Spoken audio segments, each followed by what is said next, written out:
Ben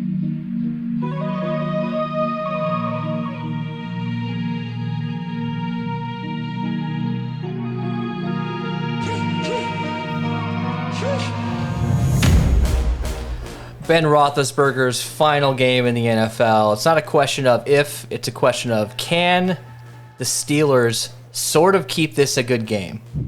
Actually, I shouldn't even use the word good. Can we just keep this a game here? What are they, minus 12.5 point favorites? It's moved to minus 13. Minus 13. Oh, okay. Yeah. KC is minus 697 on the money line, which may as well be a League of Legends line here. I mean, this is crazy. We've seen some blowouts recently. We're seeing a blowout now as we record the show with the Buccaneers blowing out the Eagles. And we saw a blowout last night against the Patriots. Let's hope that this game can kind of stay close. I mean, it's not a controversial statement to say the Chiefs are going to win. We can pretty much guarantee that unless some craziness happens. But look, we've seen crazy things happen in the NFL this year, especially on showdown slates where games are closer than they should be. So my only thought is, how do we approach this when it comes to the Pittsburgh Steelers? Do we have onslaughts of KC? Like, can we put 3 Steelers in a lineup together? What are your thoughts on that? Yeah, man, I think it's going to be a fun day to go 2-4 or even maybe like 1-5. Be weird with it and throw in a whole bunch of Steelers. To your point, this is probably the last game Ben Roethlisberger's ever going to play unless something crazy happens. So he's going to have all of his weapons out there. Juju is coming back from an actual injury. This isn't a COVID thing. Play him. $200. That's the show. All right. Well, thanks, guys. Yeah, lock in Juju and have fun with that. Yeah, well, you can literally do whatever you want on this slate. So I think it's going to be fun kind of just building. I think there's going to be opportunity to get points. The Steelers' offense isn't terrible. I don't think their defense is going to stop anything. But, it should be an interesting slate. And I think everybody's going to be leaning towards the onslaughts, especially after some of these blowouts we've seen. But I don't know if that's going to be the way to go tonight. Yeah, but I'll have one to hedge. I think if you do 3 Steelers tonight, you put Juju in, and then you rotate out, whether it's Deontay or Najee, and maybe a Big Ben at 8,800. Those are things you can think of. And typically speaking, a 3-3 stack on showdown slates is going to be very popular. I don't know that it will be like that tonight. You might see a ton of 4-2s and a ton of 5-1s. So I think we just need to step back a little bit and realize this is an NFL game. And I think that as long as the Steelers can keep this within 2 touchdowns, I think you're going to have like 2 or 3 Steelers in your lineups tonight. Well, we'll see. We're going to get into this right now pretty much. But let's look at the odds here. We teased it a couple seconds ago. 46.5 point total. And you said it's moved to 13 at this point. Doesn't really matter. Yeah. The weather's going to be good. It's going to be 33 degrees around kickoff, supposedly. So no wind or anything crazy like that, like you saw today in Florida. So not a whole lot to talk about here. But look, Pittsburgh 17-point implied total. We're going to have to get the Steelers players that we choose to roster today. We're going to have to get it right because there's just not a lot of points to go around in a 17-point total. But look, we saw last night an absolute blowout. You saw Kendrick Bourne at captain get in some optimals. You saw, Mac Jones in optimals. So just because if there is a blowout, you could still see some of these Pittsburgh Steelers score some decent points. So thoughts on this line here? What does Pittsburgh have to do here? I mean, they have to rush Mahomes, right? TJ Watt has to get some pressure for them to even stay close. Yeah, I mean, that seems obvious, but Pat Mahomes is pretty good under pressure too. Like, I think one of the things that makes him unique and special is just his ability to escape and then throw some random ass ball that ends up 80 yards downfield in the end zone. So I think they're really going to have to do what they can to get stops on defense, obviously. And then their offense is going to need to kind of hang with the KC offense. I think that's how they stay in this game. The easiest way to do that is to keep Najee Harris involved and to run the ball as much as possible. KC's been playing well on defense, but I still don't necessarily believe that their run defense is as good as they played over the past few weeks, right? When your offense is dominating, it makes it easier to stop the run. So I think we're going to see, Pittsburgh probably try and take the ball first and just set the tone by running as much as possible, so that they don't have to rely on Big Ben trying to throw the ball 16 yards downfield. And I say 16 specifically because I don't think he can. I don't know, man. It's going to be a fun game. I do think Big Ben's going to be able to keep the team in it a little bit here. I actually think we're going to hit the over. So I think you're going to get closer to 24 points from Pittsburgh. Yeah. And so there might be another touchdown to add in there, I think. Well, the last 4 games, Big Ben's average depth of target was 6 yards. So, like you said, I mean, we did a show with the guys over at Sports Capitalist. We were breaking down the Sunday slate.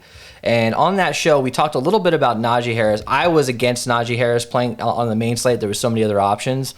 When it comes to Showdown, I'm actually leaning a little bit more towards being above the field with him. There's just not a whole lot of options. And when it comes to the Chiefs' run defense, 4.8 yards per carry this season, which is last in the NFL. They're giving up 117 yards per game. So you're gonna feed Najee, and you look at some of the games that they've been successful. The Steelers, Najee's getting 20 plus carries. If they can continue to do that, they might actually be able to keep this thing close. And you liked Najee a lot in that Sunday slate, so I'm sure you're going to be heavy on him today because there's not really a whole lot of options for us on the Steelers side of the ball. Yeah, I love Najee, man. I think he's going to be in a pretty decent spot here. I think I'm going to be a little more even with the field just because I do think there's going to be a lot of comeback opportunity here, and I still do want to have a little bit of exposure to Deontay and Chase Claypool. And unless we see something crazy, I'm going to have damn near 100% Juju. So, yeah, me too. I'm kind of going to have to rotate different pieces here there. All right, so let's talk about injuries. So Clyde Edwards-Helaire is out. Which opens up the door for Darrell Williams. He's questionable, though. So, it depends on what you're reading, and no one really knows if he's going to play or not. Andy Reid, I think yesterday, stated that he thinks, that he should play. We just don't know. I mean, Leonard Fournette, we thought Leonard Fournette was going to play. There was some reports coming out, and he was sat for this game. He wasn't active. So, really, you guys got to pay attention. What is it? 6:50 Eastern time is when they release inactives, and even if he is active, keep an eye on the pregame. Watch some of that stuff. See how he comes out and how he's doing with that toe injury. Because look, if he is out, you're talking about some serious leverage that you can grab with some more salary saving guys. Jerick McKinnon at 3K or Derek Gore at 1,600. Those are guys. This is what we'll talk about when we get to the running backs, but who do we choose? Let's say if Darrell Williams is out. Do we go with Gore? Do we go with McKinnon? It's going to be a hard thing to talk about. So we'll get to that in a second. Let's keep talking about some of these other injuries. So Juju is back. He was activated off of IR. He will play. This will be his last game with the Steelers, most likely. His contract is over with. This is an audition for him to get. He's 25 years old. He's going to get signed to a big contract with another team. This is an audition for him to come out and he could crush it in this game, which would really help us because I think we're pretty much all in on him at this point for Sunday slate and Showdown. So with Juju back, that hurts Ray McCray, that hurts James Washington, and that hurts Freiermuth a little bit. You're talking about a guy who's played with Roethlisberger for years now and has some chemistry. He should be able to just jump right back in and hopefully get you, 5, 6, 7 receptions to start, and maybe you can grab a touchdown out of him. All right. So anything else to add here? What are your thoughts on Darrell Williams if he is out? To keep an eye on that, obviously, but what are you going to do if he is out? I don't know, man. I think we're really going to have to kind of just play with some different builds because at that point, I think we're going to end up leaving salary on the table if we play Juju and whoever, Jerick McKinnon or Derek Gore, right? So then what do you have? You have, I guess, Deontay Johnson, Najee, and then Kelsey Mahomes or something along those lines. So I just want to see how much potential output we're putting on the table. You know what I mean? So, but either way, I think Jared Gore might actually end up being the guy. I think you and I might disagree a little bit there, but no, I agree with you. Actually, I think Gore is the guy. First, second down, and then McKinnon gets work on third. You might see McKinnon in on some other downs, but I think Gore. I mean, Gore had 7 carries last week. He had just as many carries as Williams. So it's kind of interesting. I don't know exactly how it's going to go, so I'm going to kind of spread myself out and not go too heavy on either guy. Because, McKinnon can come out and touch the ball twice, and Gore could get a bunch of carries. I just don't know. One other thing to mention here before we move on to the breakdown. Tyreek Hill last week had that toe injury, I believe. Was it a toe injury? It was a heel. So you're talking about a guy, I would say the fastest guy in the NFL, at least the fastest wide receiver in the NFL.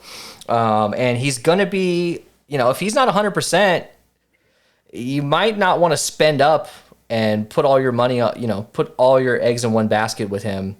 The Steelers shut him down last time, too. They played him in week 16. So Tyreek Hill is interesting because I'm wondering if his ownership is going to be compressed a little bit. We got to kind of see what that ownership comes out for me to make a decision on how I'm going to treat him. All right, let's get into this breakdown. Break it down. All right, so we're going position by position.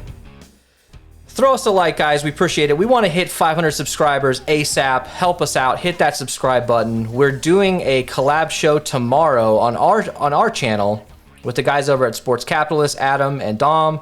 It's going to be an awesome show. Dom is a Rams fan, so we're going to have some fun with that. So subscribe, come back and watch that game or watch the show for tomorrow. We appreciate it. All right, let's get into this. Patrick Mahomes, 11.8K. Ben Roethlisberger, 8,800. Look, the one thing we could talk about here is, will the game script in a blowout eliminate some of the need for Patrick Mahomes? And you're talking about a Pittsburgh team who's last in the NFL in rush defense. So, third quarter, fourth quarter, if they're winning, do they just rely on the run game? And does Patrick Mahomes, maybe with 2 touchdown passes or something, is he kind of not in the optimal? I don't know, man. It's always the conundrum with him because does he come out and absolutely crush it and then he just kind of chills for the rest of the game? It's kind of hard. He's going to be the highest owned player. So what do we do with him? Do we just kind of stay with the field and maybe just not play him at captain? I'm going to have a whole lot of Patrick Mahomes. I just don't see how he doesn't get there. I think if this maybe hits the under and it's a low scoring affair, that's probably the most likely way that Pat doesn't get there. But this is the playoffs. Like, I think even we saw it with Tom Brady. The dude's 94 years old and he's in past the 2-minute warning up by 74 points. So I don't know that you're going to have these. Yeah, exactly. I don't know if you're going to have these guys chilling on the bench that long. And even if they do hand the ball off pretty frequently, that they can still use those little dink and dive passes to pick up, 3rd and 4s or 3rd and 5s while they're trying to burn the clock. And, you have so many playmakers on that team that those dink and dunk plays against a tired defense can easily turn into 30, 40, 50-yard gains that then result in touchdowns. So I don't know if this is necessarily a slate that I'm going to get too risky when it comes to Pat Mahomes, especially when we have the obvious value, right? Like, I think it's less risky to play Patrick Mahomes and Juju in pretty much every single lineup than it would be to fade Pat so that I could get somebody else. So I just don't know if it's necessary here. I think the real question we got to ask is, what are we doing with Ben, right? Yeah. This is Ben DiNucci territory, right? He's still priced up, obviously, but initial ownership's projections have him pretty low. He'll be 25%. I bet he'll be 25%. Yeah. And we talk about this all the time, man. Don't underestimate somebody who has nothing to lose. This guy legit has nothing to lose. Yeah. Everybody expects him to come out dust. Everybody expects this team to get absolutely blown out.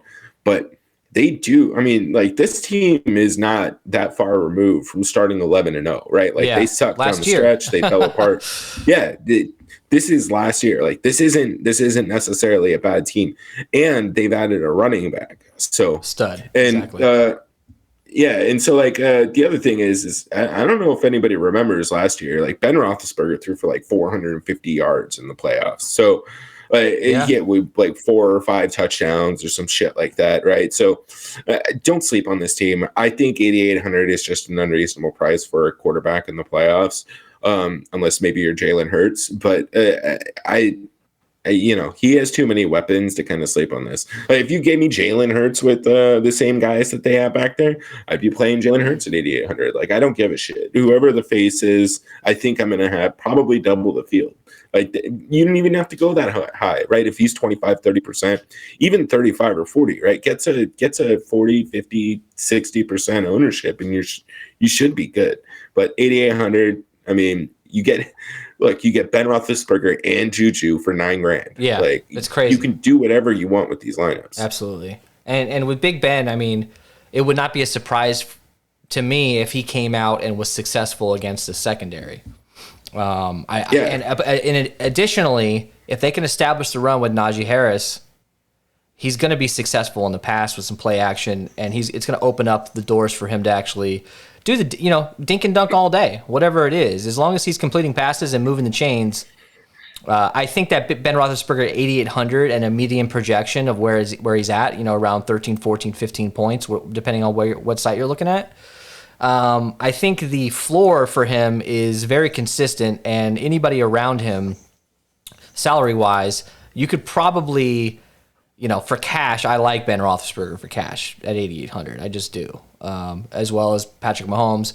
I don't know how many double quarterback lineups I'm going to be doing, but I'm not going to have any rules. I'm just going to let it go the way it goes in this particular game. All right, anything else to add here? No, man.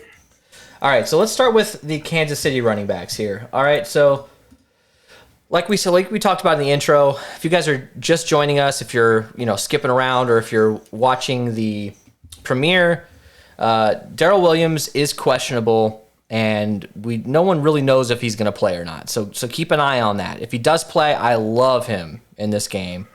Love him with the matchup. I know KC doesn't run the ball a ton, but he can actually be very effective out of the backfield. He can catch some balls. He's $6,400, man, going against the worst, one of the worst rush defenses in the NFL. I think you get 100. I might have 100% of him as long as I feel comfortable that he's going to be healthy and be able to play this game. I think he's almost a free square at 6,400. Now, do you agree with me on that? Before we move on to the ifs, do you agree with me on Darrell Williams? I do. I just don't know if I'm going to have quite the same amount of exposure. I love his price, but I think you can kind of double the field and still be at 50 to 60%. And I'm going to be prioritizing Patty and Kelsey / Hill. So I don't know how much I'm going to actually land on Darrell Williams, but when we get to the roster side, roster construction or roster build, I think we'll see a little bit more. Now, I do think he is a very interesting captain play, though. Oh yeah. At 6,400, I mean, if the dude ends up with 100 yards and 2 rushing touchdowns, he probably needs to be the captain. And then you can still get Pat Mahomes. You could literally just go in and jam the highest priced players and then punt with Juju. So I think that he's a very interesting captain play today, to be honest with you. Yeah, I agree. And maybe I was going a little bit crazy with the 100% Darrell Williams. All right, I hear you on that, okay? So look, if he is out, what do we do here, man? You can't be too dependent on either of McKinnon or Gore. I think they just split carries for the most part. I think Gore gets a little bit of the advantage in the run game department, and Jerick McKinnon will get you a couple more targets most likely. I think it just all depends on who gets that touchdown or who gets the 2 touchdowns kind of a thing. I mean, we saw it today with Tampa Bay. You got Keyshawn Vaughn and Giovanni Bernard filling in for playoff Lenny, and they both go off. I don't know that would happen here. I don't think that I would play McKinnon and Gore in the same lineup if Williams was out, but I don't mind playing Williams and handcuffing with one of these other guys as well, probably more so Jerick McKinnon. Anyways, this is a long-winded way of saying, who do you prefer here? With a gun to your head, who do you choose? Or do you just kind of say, look, I got Juju. I don't necessarily need to go too heavy on either of these guys. Yeah, I think the Juju is going to be the priority piece for me here. Now, I think Derek Gore gets the slight edge just because he's going to get most of the running work. But Jerick McKinnon does have the ability out of the backfield to get a catch. So he can turn that into a touchdown pretty quickly. We saw it, I think, a week ago where he ended up with a touchdown. And I'm pretty sure that's why he's priced up. Now, honestly, though, like, what's Harrison Butker? What's his price? I mean, he's 4,200. I think you might have the salary to get to a guy like Harrison Butker over one of those guys, even Chris Boswell. So, like, I don't know, man. Like, I don't know if the salary is going to be tight enough that we're really going to need to take a stab on one of these backs. But gun to my head, I think it's Gore and then McKinnon. But obviously, I'm prioritizing Juju if I have to choose between the three of them. Yeah, 100%. Oh, yeah, for sure. It's probably Juju every time. So if you look at this matchup, by the way, Pittsburgh, the Chiefs played Pittsburgh week 16. They won 36-10, and Gore had 12 carries for 43 yards. He had 3 targets and 3 receptions in that game. He had a pretty good game. He had 13 fantasy points.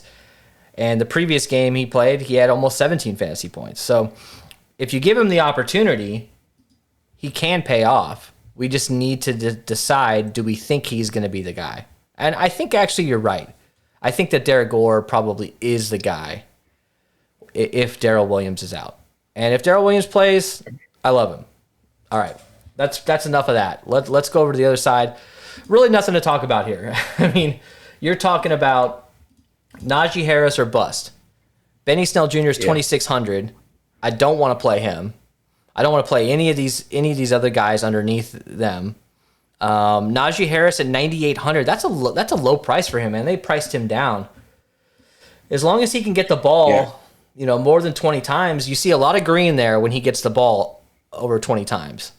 So I mean, look at his last game against Kansas City. 19 carries, 93 7 yards. targets. Yeah, 7 targets. You're right though. That show we did the other day on Sports Capitalist channel. You're right, man. He could get those targets. He can get those dink and dunk targets, and I think he stays in third down too. I know they alternate him with Benny Snell on some drives, but I think he kind of stays in on third down. Man, this is the playoffs. They're not gonna take him out unless he's dying, and he's a young running back. 9,800, man. I mean, you just gotta think about playing him quite a bit, and I don't know what his ownership's going to be in. Are you seeing ownership on your site? Yeah, we're between 35 and 45. All right, well it's still kind of low for him. I mean, if he's in the 30% range, I feel like that's a little too low for him. And people are just scared away because of the game script, and I understand that. But where else are they going to? Who else is going to touch the ball? I mean, they're going to need to hand the ball off to Najee Harris quite a bit. I like him a lot, and I like him as a captain option, like a 2-4. Throw him at captain sort of thing, and then jam the rest of your lineup with Chiefs. So I'm just looking at some of this. Like Najee Harris pretty much averages over 85% of the snaps. So to your point, there's just no reason to not play him if you can get to him. I'm going to get to him as much as I can. So the dude's just going to get the opportunity in the rushing game. He's young. He has fresh legs. And, like we talk about the Alabama thing. I know it's a little bit dorky at this point, but I mean, they have that championship mindset. The dude's been in championship games, national championship games, and he knows that getting to the playoff, getting the opportunity is the most important part. So he's not having the same, hey, let's go have fun kind of mentality that Big Ben has. So I just expect him to run hard, run pissed off, and again, I really think people underestimate how big of an advantage you have playing the Chiefs if you just simply keep the ball out of their offense's hands. Yeah. Like if you can prioritize that above anything else, then you can be successful. They can't score many touchdowns if Pat Mahomes is on the sideline because you're running the ball. Like, I hate to talk about the 49ers, but they can have these like 12-minute drives where they're just throwing 3-yard passes and then just running it, right? Like 20 plays. Yeah, exactly. Yeah, they'll just milk the clock, and it's frustrating as a team. But this is the kind of the Chiefs defense is what you can do that against. The problem is they get shot out of the gate with a 14-point lead, and you're playing catch up the whole time. But Najee Harris, I honestly think they're taking the ball if they win the toss, and they're going to try and run it the very first play of the game. They're just Run it 3 straight times. Just do it. Yep. Why not? Well, I'll reiterate this if you know, for the people just joining us. The Chiefs' run defense is 31st in yards per carry at 4.8 yards per carry. The dude Najee Harris is going to knock off 4-yard runs, 6-yard runs, 8-yard runs, quite a bit. If they can stop him, the game's over. It's 100% over. But if Najee Harris can actually get the 100 yards, get the 20 carries, obviously you're going to want him in your lineup, and I think that this game is a lot closer than we think it's going to be. No, I have no interest in any of the Steelers' backup running backs at all. Even if Benny Snell scores a touchdown at 2,600, I don't care. I was never going to play him. I don't think he's going to be 3% owned probably. All right. Yeah. You agree with me. I mean, we've always been under the same agreement here. Like, yes. No, don't do it. All right. Wide My receivers. only input is let's talk about wide receiver. Yes. All right. This is what we've been waiting for here. All right. Deontay Johnson, 9K. Price down. That's way too low for him. Chase Claypool, 5,600. Pretty low for him. He's a boomer bust guy. He's the kind of guy that you want to throw in the captain spot. He can get, he's a Mike Evans type guy, just like half the talent. And then we got Juju Smith-Schuster coming back, $200. Look, him and Jackson Mahomes can do some TikTok dances on the field before the game starts. I mean, Juju, like I said, $200. Even if he was $1,000, even if he was, I mean, he should probably be like $3,000 or $4,000, don't you think? Oh, it's just an error. They weren't expecting him back. They weren't expecting him IR. back. Yeah, So he wouldn't be this price.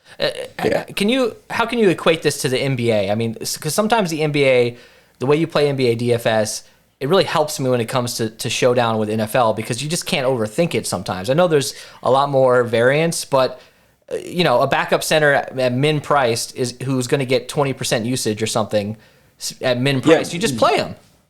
I mean, we saw it last year, right? Frank Kaminsky, I think he was priced at it's 3,600 even. He was starting at center. Ended up with like 72 DFS points. Now, I'm not saying Juju Smith is similar to Frank Kaminsky. He's a much better talent. I'm saying that if DraftKings was paying attention to what they were doing, they wouldn't have priced Juju down. It's a mistake. This. Right. You'll see it when Luka is out. Like they'll leave if he's out for an extended period. Like Paul George is still like 9,600. So like they intentionally don't price these guys down to prevent a situation like this. Yeah. Like let's put it this way. Is there anybody else within like, I don't know, like 80%? You go up to 2K. Is there anybody else that you would prefer to play over Juju Smith-Schuster? If your answer is yes, like just hit me up for head-to-heads.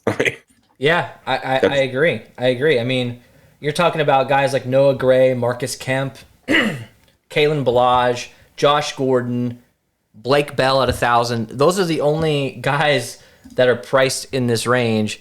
And look, I think there's a chance he comes in under 20% owned. Do you think? Yeah, I mean, I think it's possible. I think people are going to be shied off him a little bit just because he's coming back from a shoulder injury and we've had a lot of question marks. But look, this is dumb as hell. Do not this is a free square of all free squares. If Juju Smith gets 0, this is one of those plays that you need on a Pat Mahomes slate, right? If he gets 0, you're still not entirely screwed because you probably jammed in all the high price guys anyways. But if he goes out and does any half of what Juju Smith-Schuster can do, he's going to be in the optimal. He's going to be in every single lineup that is cashing. So I just don't know how you come off of him, man. I don't think there's a reason to. You look at weeks 1 through 4 where he played the entire game. 8 targets, 7 targets, 4 targets, 8 targets. If he can come away with 5 receptions and 50 yards, 10 fantasy points at $200, that might be all you need. He doesn't need to have a breakout game. This dude is one of the fastest people on the field. But he is one of the fastest people that will be on the field. In addition, he doesn't even. Sorry, dude. In addition to that, look, Ben Roethlisberger can't throw the ball more than 12 yards, like we've been saying.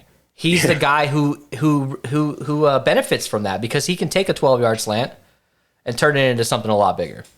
Ray McLeod, 4,600. James Washington, 2,200. I think you can kind of consider Ray McCloud, but only if you think that Juju is going to bust and not do well. I just don't see Ray or James Washington getting any targets or enough targets to pay off a $4,600 salary. I'm actually going to uncheck them because I'm going to focus in on these three guys here. All right.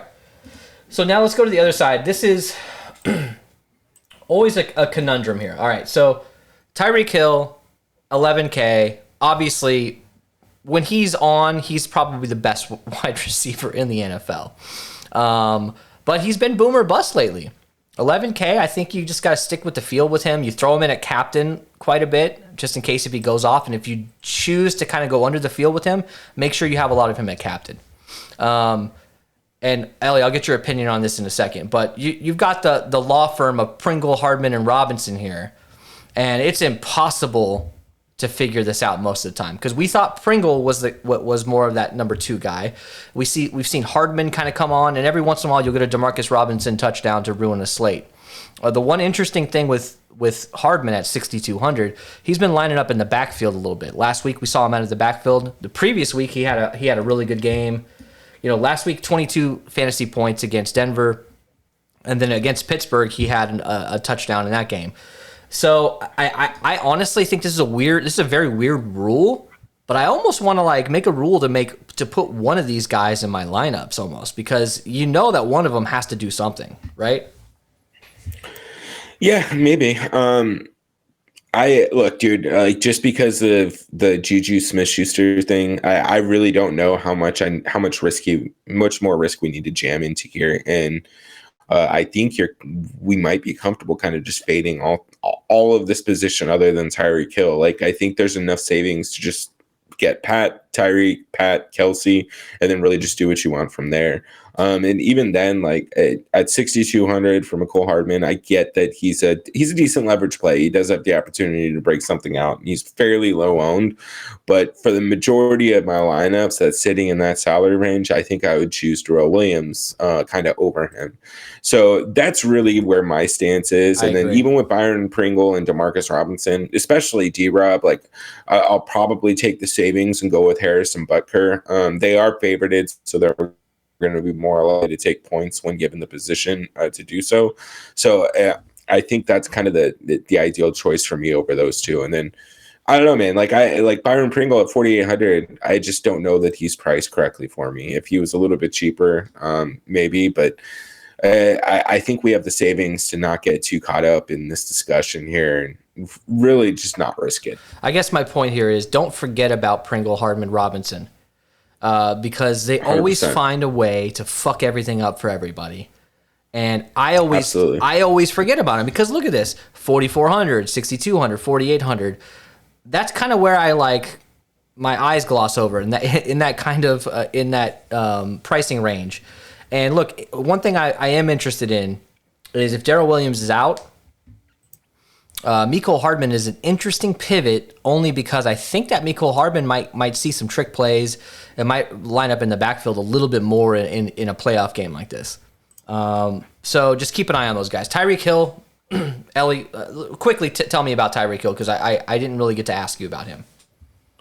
Yeah, I mean, Tyreek Hill is Tyreek Hill. I think you can kind of come under the field a little bit here just in case he is a little bit more hurt than we expected. But in that case, I would just jam a lineup or two with him at captain. I think you kind of just do the normal Kansas City builds, right?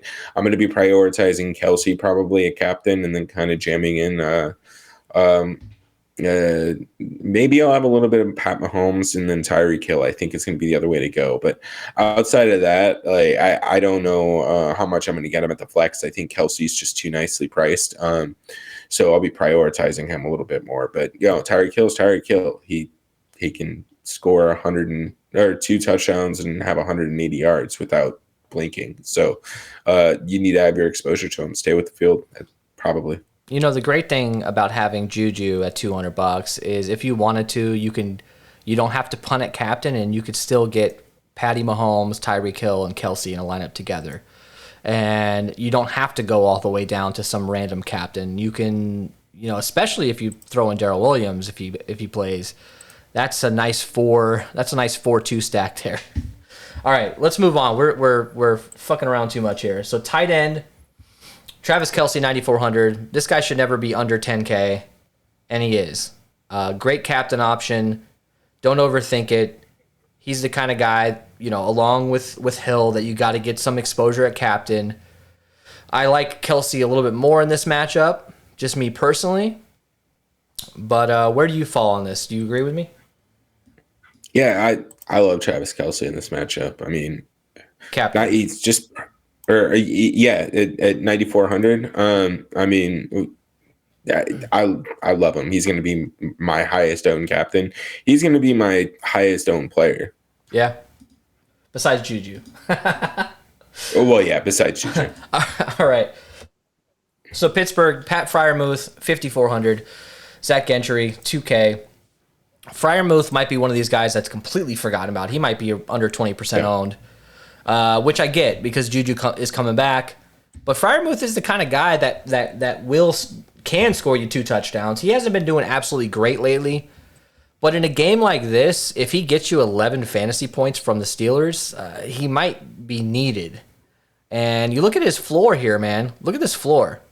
From week 6 on, he hasn't scored less than 7 fantasy points. He's kind of around that 7 to 11 point range almost every game.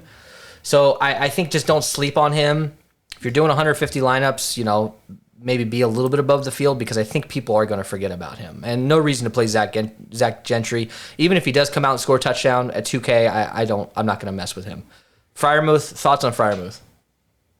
Yeah, man, I think he's fine. I'm not going to be prioritizing in any way, but if you're sitting around that 5,500 mark and you need somebody to put in, I think that he's a solid last piece, and I do think he will get slept on a little bit. I think adding Juju back is just going to kind of help some of the other pieces all around on offense, right? You just get another weapon, so it kind of softens where the coverage needs to be played. Yeah, and I think he probably gets the most deprioritized. Right. Yeah, so you're right. It becomes another interesting option. All right, kicker, Harrison Butker, 4,200, Chris Boswell, 4K. We've already kind of touched on them.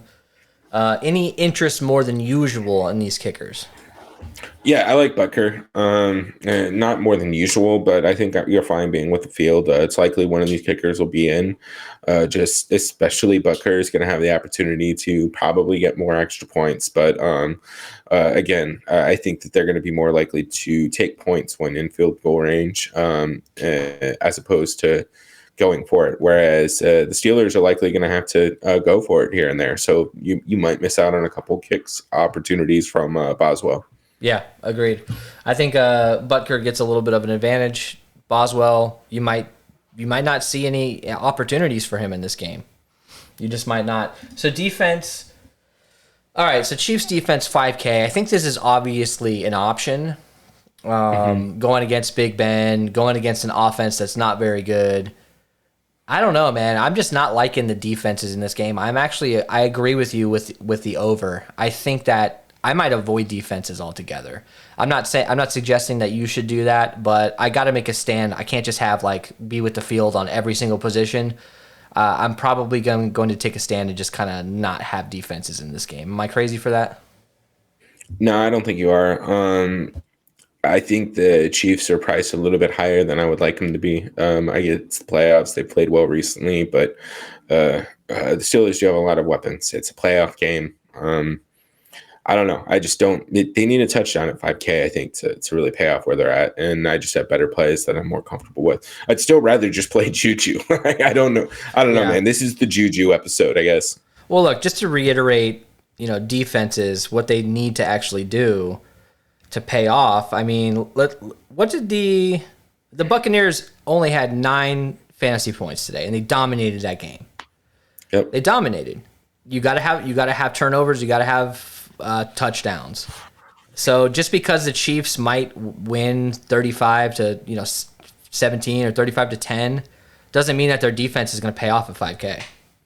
Right. And don't play the Steelers defense unless you think they can get random, pick sixes or something. I'm not going down that road.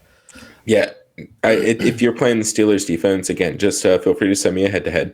And honestly, you're probably just better off putting some some money on the Steelers money line at that point. Yeah, like honestly. Exactly.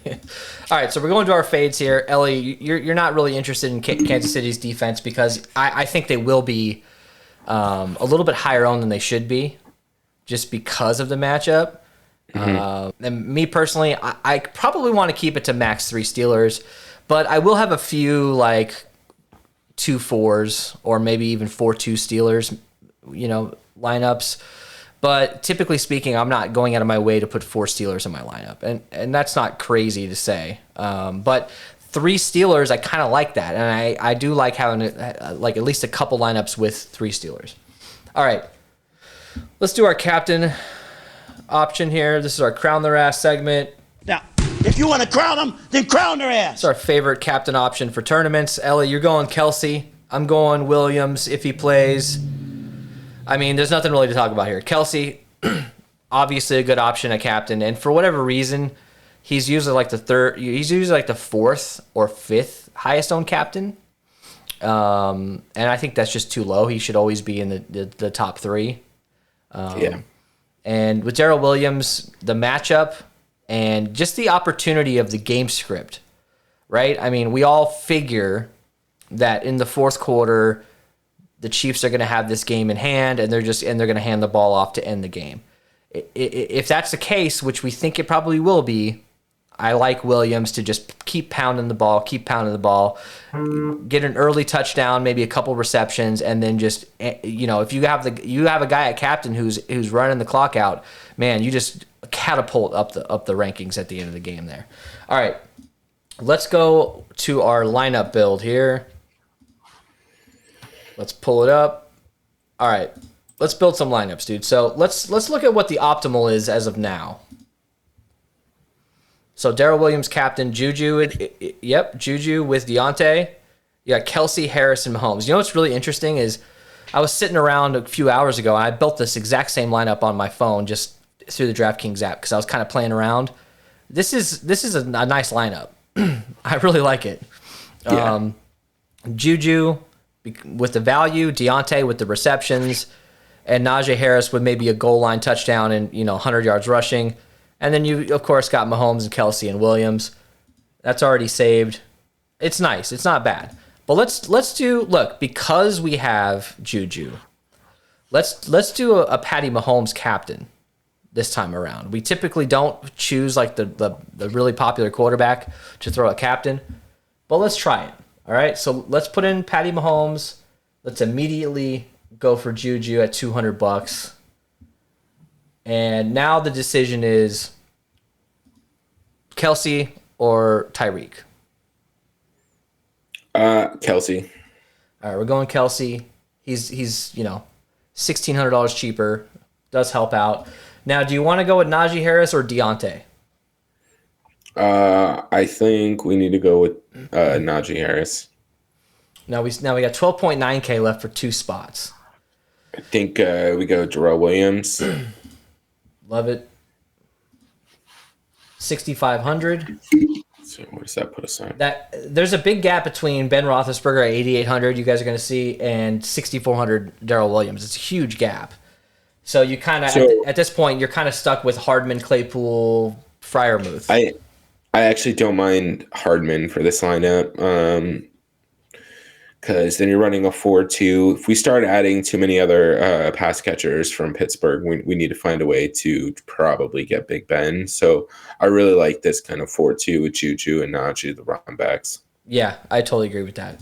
Then let's do a little variation on this. Let's come off of Kelsey, and since we left some salary on the table here, let's go to Tyreek and see what that gets us. Now that gets us down to 4,900. So Pringle, Yeah, Ray. I'm fine with Pringle. You got Ray, Demarcus Robinson, or Butker. Let's try a Butker lineup. I'm saving these as we go because I like them. Not bad. So, but here's the problem. Look, if Juju comes in at 30+% owned, if everybody is as high on him as we are, this is, 500 dupes in first place. Like you might lose money with a lineup like this. So let's just assume that Juju is relatively popular and people are as smart as they should be. And how do we get different in a situation like this? let's start over here, or not start over, but let's kind of eliminate some of these guys. And how do we get different?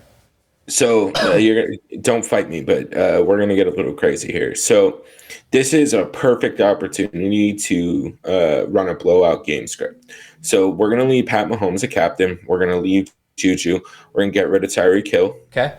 We're gonna put in Big Ben. We're gonna put in Najee Harris. Let's see what that puts us at. 13.5K for 2 spots. All right. So what happens if we throw in Deontay Johnson? What does that leave us with here? 4.5K. Plenty. We can get D-Rob, Butker, Boswell. Boswell? Yep. This is a crazy 1-5, but this is a fun lineup, right? And then even if you want to come off of Deontay Johnson and maybe go to Chase Claypool, for example, you're gonna have a lot more money to spend here. But what does 7,900 give you? It just gets you a Darrell Williams, and you got 1,500 because of that big gap. It's like a. I mean, you can even throw in Pat Freiermuth there though, and if you want to. So you throw in Pat, you leave the salary on the table, but this isn't all that scary to me, right? Because at some point they're going to need to do something to stay alive.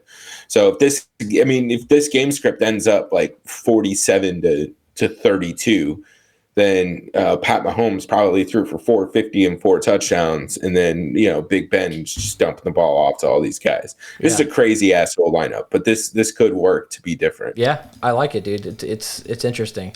So with Mahomes, you can do these weird stacks like this, or you can just leave some money on the table with him at captain. Now that's it. If Juju is like 15% owned, you might not even need to get too different. All right. Who do we want to go with next? Kelsey? Yeah, let's do Kelsey. Let's just hit optimize with Kels. Let's see what happens. So this is a Kels captain with Hill and Mahomes in the flex. You got Darrell Williams. This is a 4-2. I don't hate it. I don't hate this. I'd run it. All right, let's build our own. So Kelsey, we got to go Mahomes. Yeah. Now, do you want to go Big Ben and put in Juju and Deontay, or Juju and how do you want to handle this? No, I actually want to do exactly that. Let's do Big Ben, Juju, and Deontay Johnson. There's a theme here. Don't you notice the Juju theme, guys? Yeah. It just changes the whole dynamic of your builds. Right. I'm sorry, what did you say, Deontay? Yeah. All right, that's 6,100, man. That's a ton of money left over. Pat Freiermuth. Or Claypool. Either one. This is a 2-4.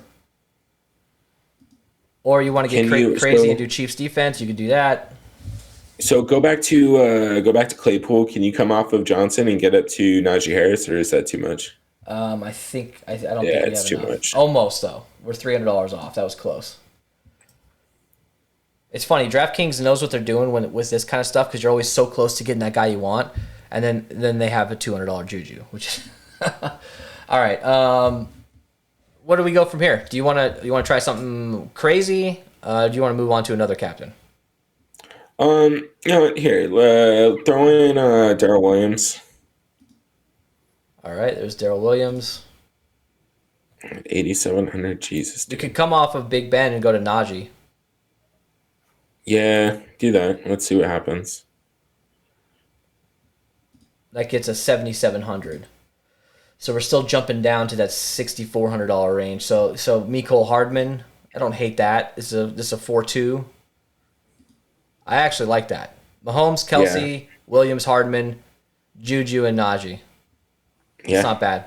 All right, let's do one last lineup here. Let's build with Darrell Williams and just see if it's a lot easier with him at the captain position at 9,600. So let's go Patty. Let's go Juju.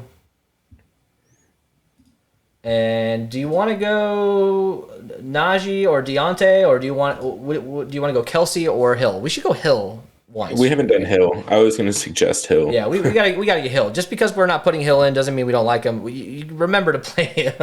17.4K left for 2 spots. We can do whatever the hell we want. Do you run Najee? You want to get Najee? Okay. Yeah. 7,600. And then you get Mecole Hardman. Or Darrell Williams. Oh, yeah, I'm sorry. We have Darrell Williams, dumbass. All right, McCole Hardman, Claypool. There's just so much flexibility with Juju in. I mean, what if you go from Najee down to go to Deontay Johnson real quick? Okay. 8,400 doesn't do much for us. Yeah, what happens if we go to Claypool instead of Deontay? Let's try it. I guess you get Big Ben at that point. Yeah, you get Big Ben or... Yeah, we already know that. Okay. Well, all right. Yeah, I mean, we got a lot of flexibility on this slate, man. I think it's important that we just say this real quick. Like, don't be hesitant to leave money on the table. There's going to be salary for the first time in a Chiefs game. Yeah. So use it. Use it. Yeah.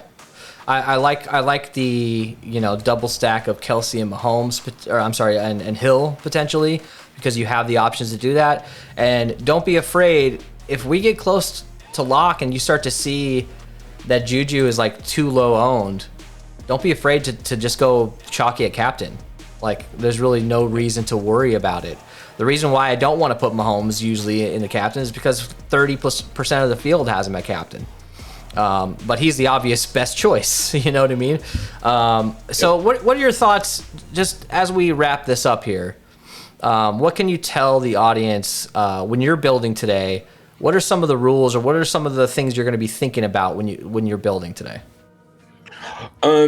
Honestly, I'm going to have pretty loose rules and restrictions, right? I'm just going to be focusing on probably where you're looking to get max of maybe 3 Steelers. I'm going to be looking to get 2 4s all day. I'm going to be jamming in as many Pittsburgh guys as I possibly can, just because I think everyone's kind of leaning towards that, Chiefs build. So that's where I'm at. I'm sticking to that game script, and just as always, man, stick to a game script and build that way. Don't get too caught up in all the other bullshit that can happen. Be sure to like, subscribe. We will see you guys tomorrow with the guys from Sports Capitalist. We're doing a collab show with them. It's going to be awesome. Cardinals. Oh, please don't let me down, Cardinals. Cardinals versus Rams. This is going to be interesting. Good luck tonight, guys. Join the Discord if you want to chat about this game. We'll see you guys later.